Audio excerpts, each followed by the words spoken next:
Good morning, and this is the week 18 Viva. This week's Viva question is, who was Augustus Caesar?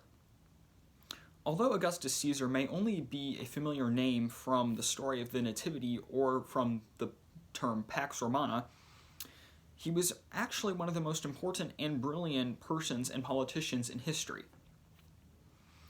The adopted son of Julius Caesar, Augustus Caesar built upon his father's legacy and genius to establish himself as one of the most brilliant politicians in history. And the defining features of him that we're going to look at today are how he was ruthless, conservative, and a master of propaganda. So here we go. As the chosen heir of Julius Caesar, Augustus saw himself as a continuation of his father.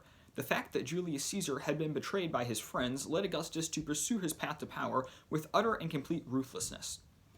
The death of Julius Caesar had made for a passion-like moment among many people. When Julius Caesar had died, darkness had fallen at around 6, much like the death of Jesus. A comet had appeared in the sky for 7 days, and reportedly Caesar's ghost had appeared to Brutus. These events offer us insights into how the Romans would have interpreted the events surrounding Jesus' death. The events that occurred during and afterwards would have, in the Romans' eyes, marked Jesus as a god. Augustus learned from Caesar's life and death that other ruthlessness was needed to rule over Rome. When Caesar had died, he had adopted Augustus as his heir, which meant that Augustus now had to change his name, and that he was sworn to avenge his new father's death. To quote Suetonius, quote, "Augustus felt it his duty, above all, to avenge Caesar and to keep his decrees in force." Unquote. Augustus formed the Second Triumvirate, and ruthlessly eliminated those associated with his father's death and anyone who threatened him, and he often did this by pulling out their eyes or having them simply killed. When the third member of the triumvirate was exiled, Augustus and Antony divided the empire into two. But Mark Antony fell in love with the Egyptian queen Cleopatra, sparking a war between himself and Augustus when Augustus declared war on Egypt and Antony took Cleopatra's side. Antony and Cleopatra had fled to Alexandria, where they both committed suicide together.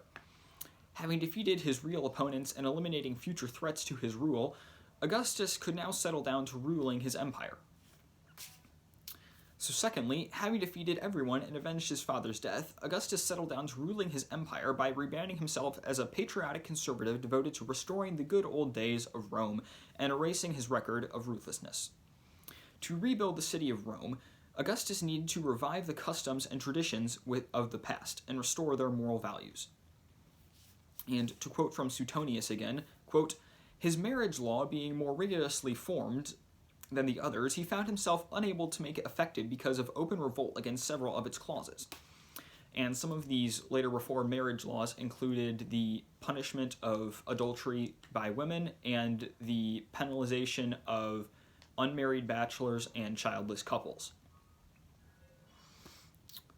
Augustus actually exiled his own daughter to an island where there was no men and no alcohol because he was having a lot of problems with her, and he often quoted, I think Herodotus, he often quoted this guy and said, "I wish I was never married and that I had no children." He also repaired temples and reinstated religious rites, including Lupercalia. Now, Lupercalia is the antecedent of our Valentine's Day. It was the festival that Valentine's Day replaced.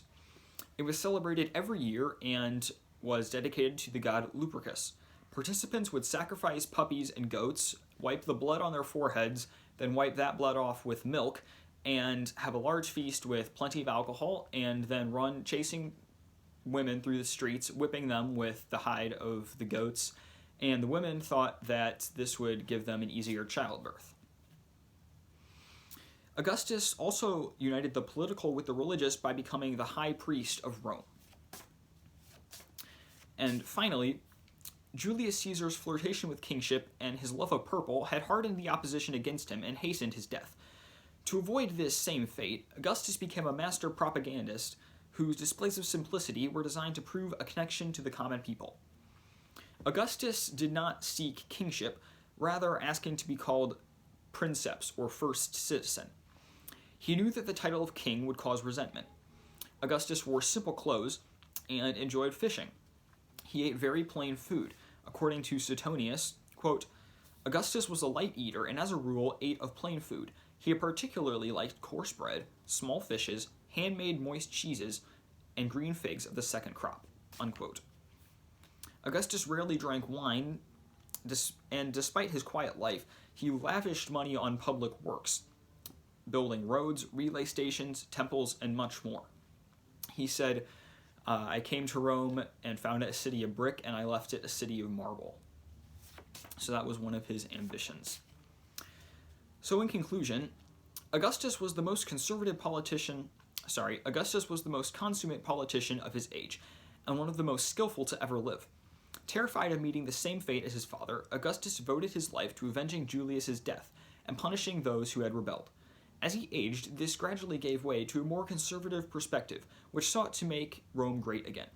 When combined with his brilliant ability to present himself as a simple, down-to-earth Roman, Augustus's political career has become a model for any future politician. Thank you.